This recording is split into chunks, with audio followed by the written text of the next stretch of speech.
So, Jai Hind to everyone. Myself, Dr. Anuradha Taluja from CSC department. So, in the lecture series of artificial intelligence, I'm continuing with the second category of the searching algorithm, that is the informed search algorithm. So, in the previous lectures, we had seen about the uninformed search. We have discussed the properties of the search algorithm, that what kind of search algorithms we should use as per our problem formulation.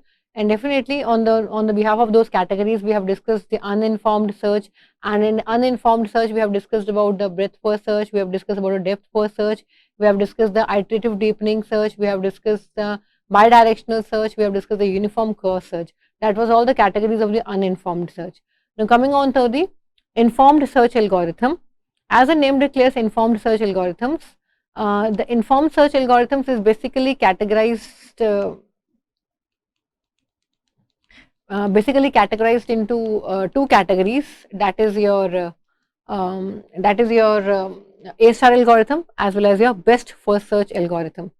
So in the informed search, as the name declares, it says that it contains an array of knowledge such that as how far we are from the goal, path cost, how to reach to goal node, etc. That means we are having certain kind of information.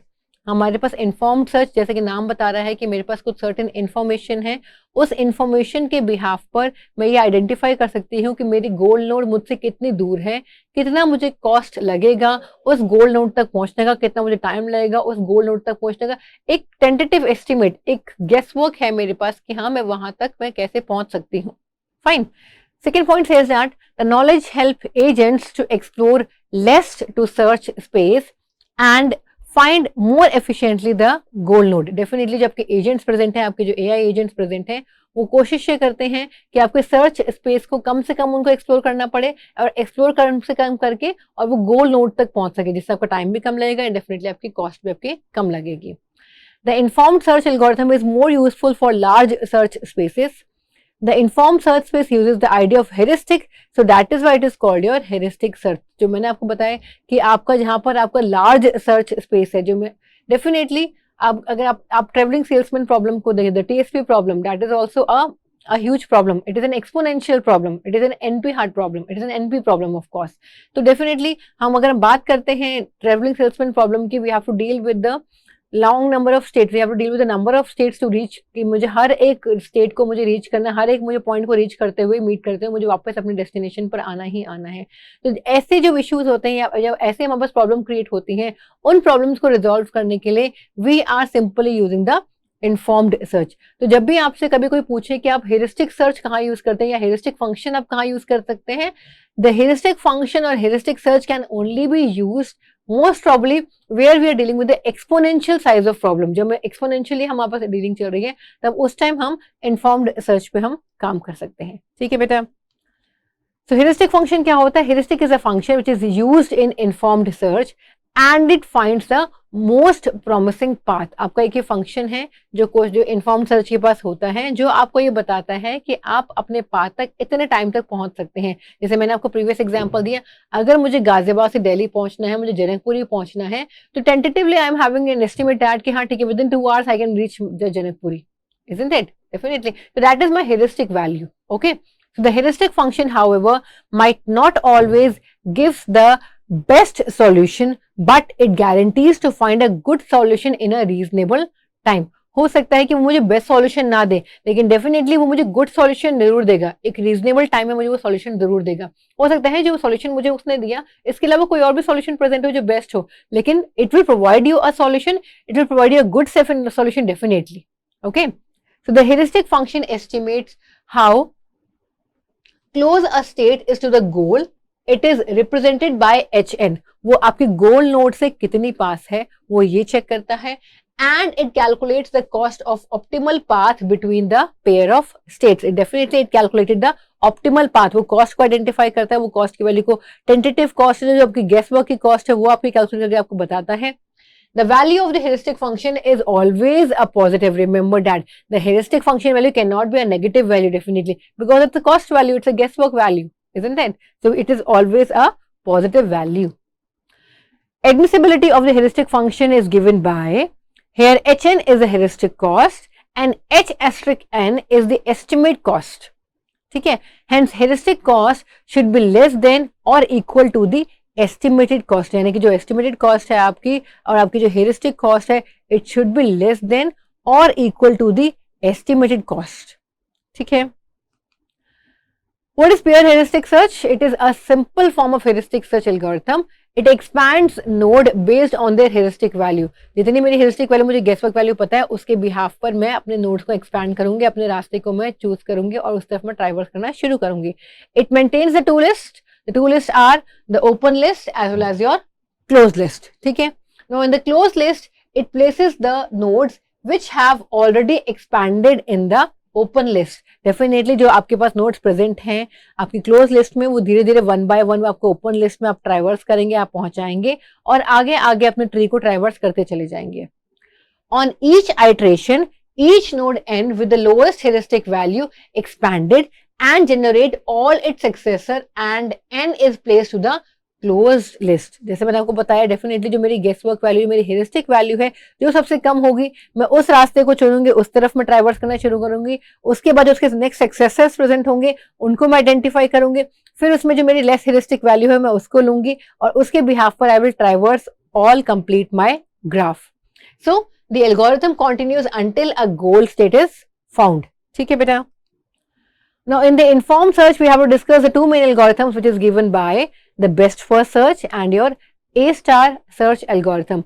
Best first search को हम greedy search algorithm भी कहते हैं. Why greedy best first search?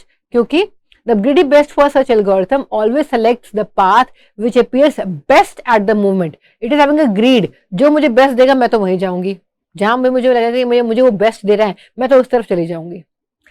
It is a combination of DFS and BFS algorithm.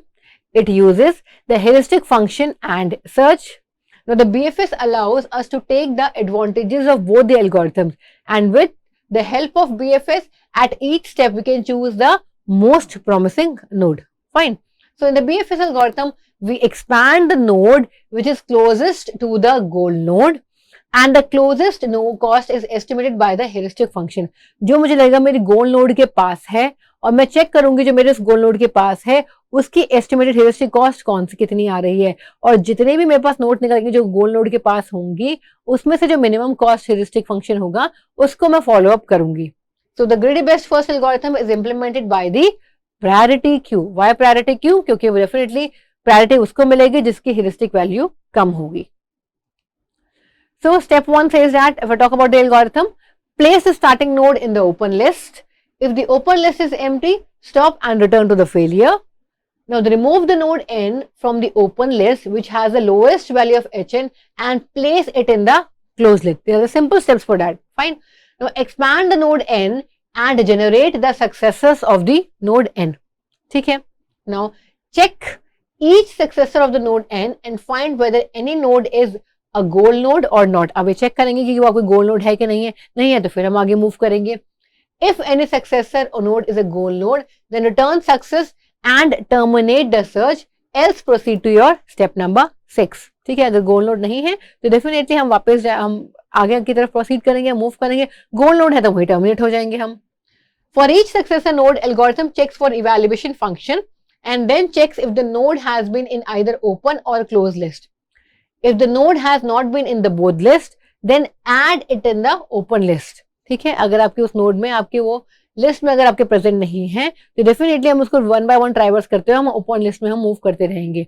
And at the end it is saying that again repeat your step, return to your step 2.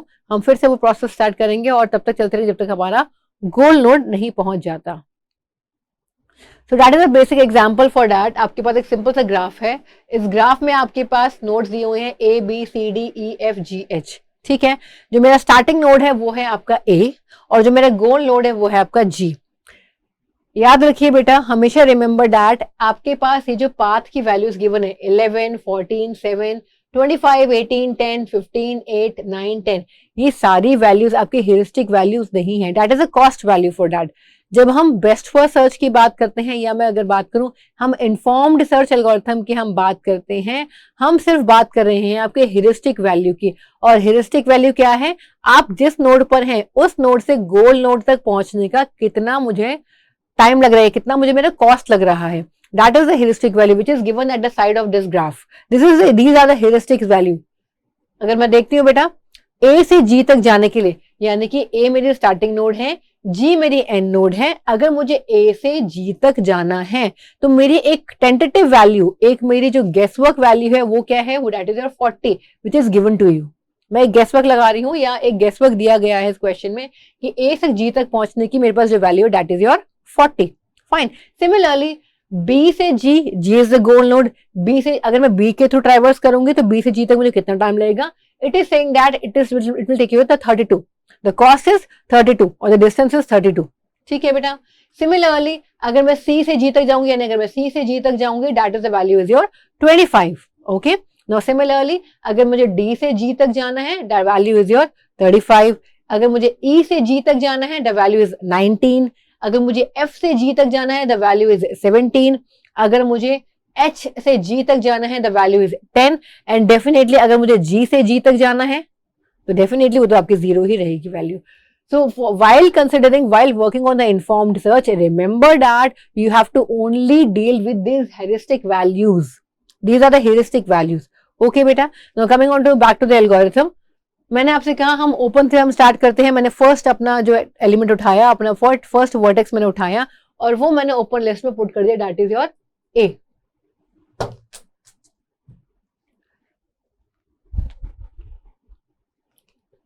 हम A पर पहुंचे, मैं A पर पहुंची यहां पे. ठीक है. क्लोज अभी मेरे खाली है. अब मैंने देखा उसके बाद आने के बाद A से आगे मेरे पास जो वैल्यूज है वो है मेरी C, B और D. मेरे पास 3 वैल्यूज है मेरे पास C, B और D. ठीक है बेटा. अब हम ये देखेंगे C, B, D की हेरिस्टिक वैल्यूज क्या है. यानी कि हेरिस्टिक वैल्यू C से G तक पहुंचने की मेरे पास 25 है. देन उसके बाद मेरे पास B से G तक पहुंचने की मेरे पास वैल्यू 32 है और मेरे पास D से G तक वैल्यू पहुंचने के लिए मेरे पास 35 है. यानी 3 वैल्यूज मेरे पास आई हैं 32, 25, 35. यानी कि C, B, D 25, 32, 35. क्योंकि मेरी मिनिमम वैल्यू 25 है इसीलिए C को पहले लिखा गया, फिर B को लिखा गया और फिर आपका D का लिखा गया. On the behalf of these heuristic values my movement of the nodes is presented. जो मेरे सक्सेसर नोड्स की वैल्यूज हैं वो मैंने यहां पर मेंशन करी. ठीक है. मेरे पास ओपन लूप में A था, अब मैंने उसको क्लोज लूप में भेज दिया मैंने उसको. अब मैंने इसके बाद क्योंकि मेरा C मैंने ट्राइवर्सिंग करूंगी मैं C से, क्योंकि जिसकी वैल्यू है वो 25 सबसे कम है. मैं C तक आई, C मेरा पॉपअप होकर यहां पर चला गया. अब मेरे पास बचा B और D, लेकिन C के पहुंचने के बाद अब मैं आगे देखूंगी C से मैं आगे कहां जा सकती हूँ. C से मैं आगे जा सकती हूँ F पर, या मैं जा सकती हूँ D पर, या मैं जा सकती हूँ E पर. मेरे 3 पाथ निकल रहे हैं C से E, F और D. ठीक है बेटा. तो हम फिर से हम चेक करेंगे E से G तक पहुंचने की हेरिस्टिक वैल्यू, F से G तक पहुंचने की heuristic value and similarly D से G तक पहुंचने की हेरिस्टिक वैल्यूज. यानी कि हम चेक करते हैं E से G तक की मेरी वैल्यू है 19, F से G तक पहुंचने की मेरी वैल्यू है 17 और D से G तक पहुंचने की मेरी वैल्यू है 35. यानी कि सबसे कम मेरी वैल्यू है 17, देन है 19, फिर है 35. इसी वे में मैंने आपका यहाँ सक्सेसर मैंने मेंशन करे. F, E, B और D तो मेरे पास ऑलरेडी प्रेजेंट थे उस लिस्ट में, तो F, E, B, D. ठीक है. मैंने फिर से F को पॉप करा, मेरा F यहाँ पर आ गया आपका इस तरफ. अब हम जब F तक पहुंचे तो F से आगे मेरे पास जो वैल्यू है वो मेरे पास एक ही आ रही है जो कि है आपकी G, जिसकी हेरिस्टिक वैल्यू मुझे गिवन है अगेन 17 मुझे पता ही है. तो डेफिनेटली मैं जब यहाँ मेरा F यहाँ पर पॉप हुआ और मुझे उसके बाद मेरा G मुझे डायरेक्टली यहाँ पर मिल ही गया है. So I can have my complete path A, C, F, G. So we can see that simply that on the following, we have to not follow the cost given in the graph itself. We have to follow the heuristic value present in that. You're getting my point, everyone? Clear? I hope it's clear to you. The advantages is that BFS can switch between BFS and DFS by gaining the advantages of both the algorithms. The algorithm is more efficient than BFS and DFS algorithm. Of course, क्योंकि हम heuristic value की बात करें तो better है उससे आपकी. Disadvantage की अगर हम बात करते हैं, it can behave as an unguided DFS in the worst case scenario and the algorithm is not optimal enough. क्योंकि डेफिनेटली मैंने कहा है कि मे बी पॉसिबल हो सकता है कि आपको जो है इसके अलावा और भी कोई सॉल्यूशन मिले, इससे बेटर सॉल्यूशन भी आपको मिल सकता है, इजंट इट. तो हम ये मान के चलते हैं कि जो मुझे सॉल्यूशन मिल रहा है वो मुझे गुड सॉल्यूशन तो दे रहा है, but we can not consider it is giving you the optimal solution. एक और एग्जांपल आपका इसका दे रखा है बेटा, हमारे पास एक ग्राफ है, बस ग्राफ के कुछ हेरिस्टिक वैल्यूज हमें यहाँ पे गिवन है, ठीक है। Now will see that the values for that. Definitely हम पहले एस से गए थे, एस से फिर हम ए और बी हमारे पास वैल्यू है, देन डेफिनेटली क्योंकि मेरी हेरिस्टिक वैल्यूज पीछे गिवन है, उसके बिहाफ पर हमने मूवमेंट स्टार्ट करा on the behalf of the heuristic value, and I can simply have the complete path as F B F N G, S B F N G. अगर मैं इन heuristic values को consider करती हूँ, ये जो मेरी हेरिस्टिक वैल्यूज हैं, अगर मैं इनको कंसिडर करती हूँ, इन वैल्यूज को अगर मैं बिहाफ पे कंसिडर करती हूँ, so I can have the simply values for that. जैसे अगर हम बात करते हैं एस के बाद मेरे पास ए और बी आ रहा है, अगर मैं देखती हूँ ए से मेरे पास जी तक पहुंचने के लिए ए का 12 है, बी का 4 है, तो डेफिनेटली मुझे बी के पास से जाना है, इजंट इट। फिर बी से मैं अगर देखती हूँ मेरे पास ई और एफ है, तो ई और एफ की वैल्यू मैं देखती हूँ, ई से मैं 8 तक पहुंच सकती हूँ, एफ से मैं जी तक आपका 2 तक पहुंच सकती हूँ, डेफिनेटली 2 मेरा कम है। ये अगर मैं ई और एफ की हेरिस्टिक वैल्यू को कंपेयर करती हूँ तो ये मेरा 2 मेरा कम हो जाएगा, इजंट इट। 8 और 2 में अगर मैं कंपेयर करती हूँ तो 2 मेरा कम आ रहा है। अब हम एफ पे आगे, एफ से आगे मेरे दो रास्ते हैं आई और जी। आई और जी की अगर हम बात करें, डेफिनेटली जी की वैल्यू आपकी 0 गिवन ही है, तो definitely I will follow this path, इसीलिए आपकी ये वैल्यू आपके निकल के आ रही है। So on the behalf of this heuristic value we can have the simple calculation for that. Clear बेटा?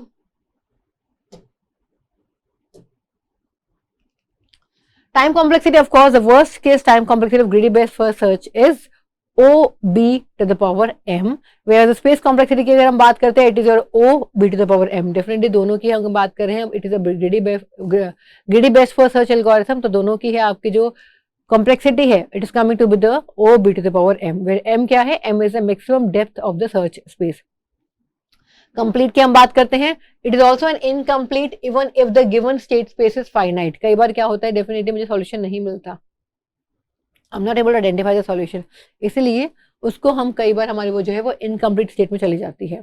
ऑप्टिमल की अगर हम बात करते हैं, ऑप्टिमल नहीं, मैंने आपको बताया कि मे बी पॉसिबल कि आपके पास सॉल्यूशन, बेटर सॉल्यूशन भी कहीं और से मिल सकता था, तो we can not conclude that it is giving you the optimal, it is providing the good solution but not the optimal solution. Now next is your A-star search algorithm. Now A-star is the second category of the informed search algorithm.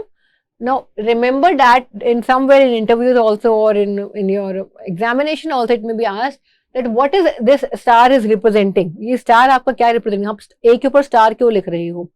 The star is simply representing that it is admitting to you that it will provide you the solution. वो admit कर रहा है कि definitely मैं आपको solution दूंगा ही दूंगा। It is admitting that I will definitely provide you a solution. The star is representing simply that. Fine. So it says that A-star search is the most commonly known as best first search. It uses heuristic function Hn and cost to reach the nodes to from the state that is your start state. इसको ऐसे समझिए बेटा कि मान लीजिए मेरी ये start node है, मेरी ये गोल नोड है, ठीक, इसके बीच में मेरे पास कुछ नोड्स और प्रेजेंट हैं, मैं यहां से यहां पहुंची, यहां से यहां पहुंची, मैं हर नोड के पास पहुंची और उसके बाद मैं गोल नोड के पास जा रही हूं। तो ये जो मेरी वैल्यूज हैं, ये तो हो जाएगी मेरी जीएन वैल्यूज और ये वैल्यूज मेरी हो जाएंगी आपकी एचएन वैल्यूज, ठीक है।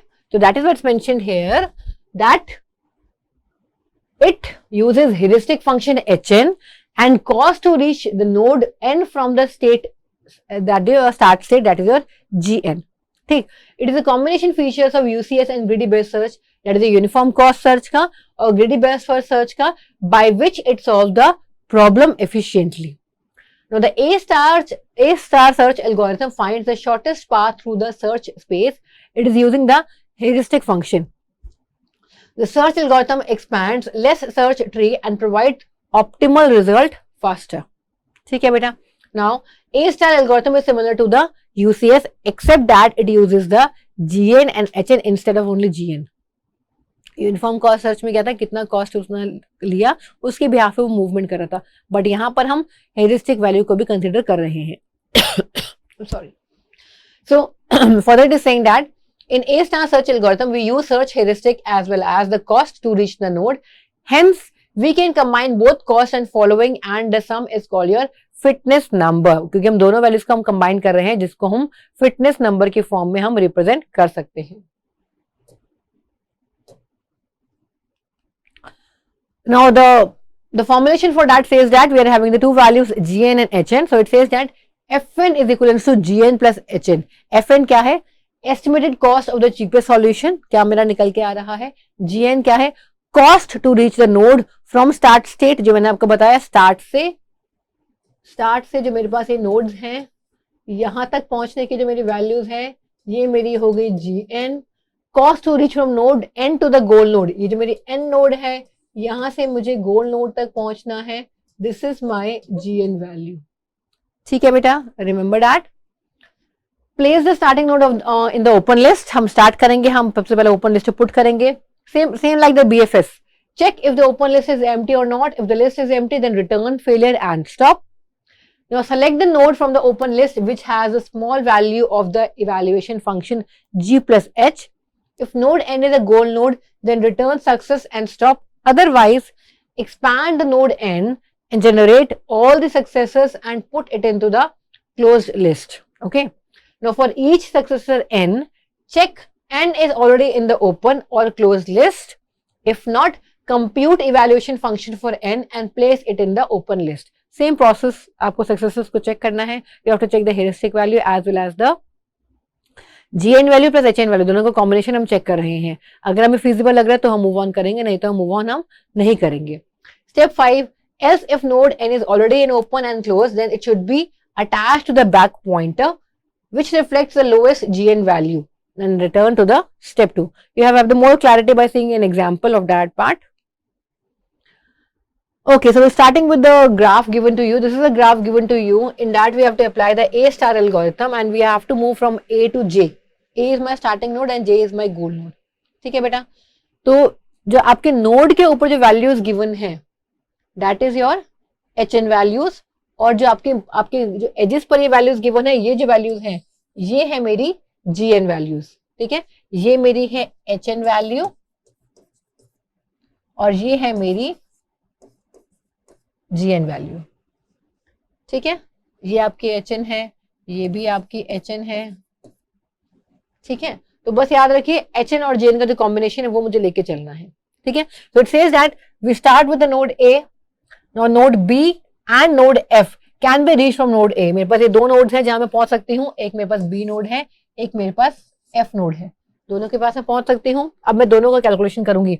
I have to calculate f of B, that is gn plus hn. मेरे पास gn की वैल्यू क्या है? अगर मैं बात करती हूँ fb की, b की मेरे gn की वैल्यू क्या है? वो है मेरी 6 और hn की वैल्यू मेरी क्या है? b की गिवन है, वो है मेरी 8.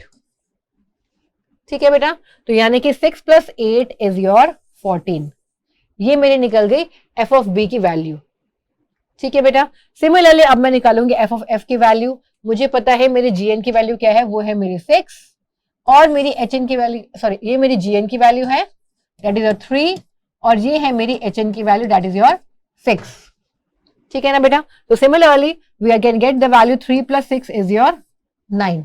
ठीक, ये दोनों वैल्यूज आपके निकल जाएंगे. अब हम ये देखेंगे इसमें से मेरी वैल्यू कौन सी छोटी है, कौन सी कम है. तो definitely f of f is less than f of v. तो डेफिनेटली मैं जो जाऊंगी वो मैं जाऊंगी नोड f के पास. ठीक है बेटा, यहां तक क्लियर हुआ? आई होप सबको बहुत आराम से क्लियर होगा. बस ये याद रखो बेटा कि आपको जो है you have to check both the values. ये नहीं कि आप जहां देखें इधर कम है तो मैं उस तरफ चल पड़ूंगा, नहीं. आपको हेरिस्टिक वैल्यू भी देखनी है, आपको GN वैल्यू भी देखनी है, और जिस पॉइंट पर आप पहुंच रही हो उसकी हेरिस्टिक वैल्यू देखनी है. आप यहां से चले, ये नहीं कि आप इसकी हेरिस्टिक वैल्यू ले लो. नो, आप यहां से जहां पर पहुंच रहे हैं, जिस पॉइंट तक आप पहुंच रहे हैं, उस पॉइंट की हेरिस्टिक वैल्यू को आपको लेना है और वहां तक पहुंचने के लिए जो वैल्यू लग रही है GN, वो आपको लेनी है. ठीक है बेटा, आगे चलते हैं. अब हम A से F तक हम पहुंच गए हैं. स्टेप 2 में हम क्या करेंगे? अब मैं F से आगे चलती हूँ. मेरे पास F से आगे दो रास्ते जा रहे हैं, एक है आपका G और एक है आपका H. ठीक है बेटा, अब इन G और H के हम देखते हैं. हम कॉस्ट निकालनी है हमें G और H की. मैंने आपसे कहा बेटा याद रखिए जहां पर आप पहुंच रहे हैं उसके हेरिस्टिक वैल्यू को आप लेंगे, यानी कि G की हेरिस्टिक वैल्यू और H की हेरिस्टिक वैल्यू. आप चल कहां से रहे हैं? आप रूट नोड से चल रहे हैं. रूट नोड से वहां तक पहुंचने की कितनी मुझे वैल्यू लग रही है, यानी कितनी मेरी GN वैल्यूज हैं। अगर मैं यहां बात करती हूं 3 + 1, मैं यहां से यहां से यहां +5 जो कि मेरी हेरिस्टिक वैल्यू है। A से G तक पहुंचने के लिए मुझे 3 लगा GN की वैल्यू, मेरी 1 लगी GN की वैल्यू, और मेरी HN की वैल्यू है मेरी यहाँ पर 5। यही लिखा है बेटा यहाँ पे देखो, 3 + 1 जो मेरी GN की वैल्यू है, 5 is my HN value which is completely your 9 value. Clear बेटा? आपको ट्राइवर्स करके देखिए बेटा। Similarly you can identify for the f of h also. f of h यानी कि A से H तक पहुंचने की वैल्यू, A से H तक पहुंचने के लिए क्या वैल्यू होगी, देखिए बेटा, A से F मेरी GN की वैल्यू कितनी है, 3 है। F से H तक पहुंचने की मेरी वैल्यू कितनी है, 7 है, ठीक है। और H की हेरिस्टिक वैल्यू कितनी है, वो है मेरी 3। तो यानी कि 3 + 7 + 3, यही लिखा है बेटा यहाँ पे, 3 + 7 + 3 विच इज योर 13। ठीक है, फिर से हम इन दोनों का कंपैरिजन करेंगे। 9 मेरा छोटा है, इसीलिए मेरा जो वैल्यू है वो जाएगा आपका G पर। तो यानी कि हमारा जो ग्राफ है वो आ गया आपका A to F and then F to G। ठीक है बेटा, क्लियर है? अब हम आगे चलते हैं। जब हम G तक पहुंच गए, अब हम आगे देखेंगे बेटा G से आगे कितना रास्ता है आपके पास। G से आगे मेरे पास एक ही रास्ता जा रहा है, जो जा रहा है मेरे पास I की वैल्यू। ठीक है, तो वो हम निकाल लेते हैं, 3 + 1 + 3 और I के हेरिस्टिक वैल्यू यानी कि 1। तो वही लिखा बेटा, 3 + 1 + 3 + 1 विच इज योर 8, यानी कि मैं I तक पहुंच गई। अब I से आगे मेरे पास अगेन 3 रास्ते जा रहे हैं, E, J और H। ठीक है, तो ये तीनों ही रास्ते में फॉर्मुलेट करूंगी, f of E, f of H and f of J। आप अपने आप खुद आइडेंटिफाई करिए कैसे निकालेंगे हम वैल्यू को। f of E की अगर हम बात करते हैं, डेफिनेटली E तक अगर मुझे पहुंचना है उसके लिए क्या होगा, 3 + 1 + 3 + 5 और इसके heuristic value which is your 3। ये लिखा है बेटा, 3 + 1 + 3 + 5 + 3 विच इज योर 15। ठीक है बेटा, similarly we can calculate for your f of h, यानी कि h के पास अगर मुझे पहुंचना है तो क्या होगा आपका, 3 + 7 और मेरी हेरिस्टिक वैल्यू कितनी है इसकी, 3। तो वही लिखा है बेटा आपको यहाँ पे, f of h, नहीं sorry, I let you know that, मुझे h तक पहुंचना है। मैं h पे कहां से पहुंच रही हूं, मैं h से पहुंच रही हूं मैं I से। तो 3 + 1 + 3 + 2 और इसकी हेरिस्टिक वैल्यू जो मेरी ट्राइवर्सिंग है वो यहां तक पहुंच गई थी ना बेटा। I से मैं देख रही हूँ ना कौन सा मेरा रास्ता जा रहा है, तो I से मेरा रास्ता जा रहा है यहाँ का, तो दैट विल बी 3। तो वही लिखा है बेटा यहाँ पे, 3 + 1 + 3 + 2 + 3 विच इज योर 12। ठीक है, सिमिलरली f of j क्या है आपका, हमें J तक पहुंचना है, तो 3 + 1 + 3 + 3 और J की वैल्यू मेरी कितनी है, J की वैल्यू हम अज्यूम कर रहे हैं 0, क्योंकि J ही मेरी गोल नोड है। तो 3 + 1 + 3 + 3 + 0 इज योर 10। और डेफिनेटली मैं अपने गोल नोड पर पहुंच गई और मैं पहुंच गई अपने डेस्टिनेशन पे। So this is the required shortest path for the node A to node J. So this is how your A star algorithm works. So this is the complete path which is showing that. ठीक है बेटा, thank you so much. In the next class we will discuss about the next algorithm, that is a local search algorithm of the AI, which is your hill climbing algorithm. Thank you.